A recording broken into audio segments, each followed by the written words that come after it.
ජනාධිපති අනුකුමාර දිසානායක සහ ශ්‍රී ලංකා නීතිඥ සංගමය අතර හමුවක් ඊයේ පස්වරුවේ ජනාධිපති කාර්යාලයේදී පැවැත්වුණා.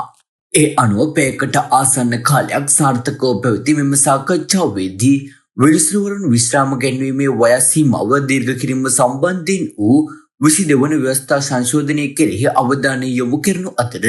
ඊට අදාළව ශ්‍රී ලංකා නීතිඥ සංගමයේ අදහස් සහ යෝජනා ඉදිරිපත් කිරීමද සිදු කෙරෙනු බවයි ජනාධිපති මාධ්‍ය අංශය සඳහන් කළේ. මෙම සාකච්ඡාවේදී යුක්තිය පසඳලීමේ ක්‍රියාවලිය අධිකරණයෙන් පමණක් සිදු නොවන බව පෙන්වා දුන් ජනාධිපතිවරයා එය විමර්ශන නඩු පැවරීම අධිකරණය යන සියලු අංශ ඒකාබද්ධ ක්‍රියාවලියක් බවත් ඒ අනුව එම ක්‍රියාවලිය ශක්තිමත් කිරීම සඳහා නීතිපති දෙපාර්තමේන්තුව අල්ලස් හෝ දූෂණ චෝදනා විමර්ශන කොමිෂන් සභාව ශ්‍රී ලංකා පොලිසිය සහ රජයේ රස පරීක්ෂක දෙපාර්තමේන්තුව යන ආයතනවල මානව සම්පත ඉහළ නැංවීමට රජය කටයුතු කරමින් සිටින බවත් සඳහන් කර තිබේ. එසේම අල්ලස් හෝ දූෂණ විමර්ශන කොමිෂන් සභාවේ සේවාවන් දිස්ත්‍රික් මට්ටමින් ව්‍යාප්ත කිරීමට සැලසුම් කර තිබෙන බවත් අභියාචන අධිකරණ විනිසුරුවරුන් සංඛ්‍යාව ඉහළ නැංවීම මෙන්ම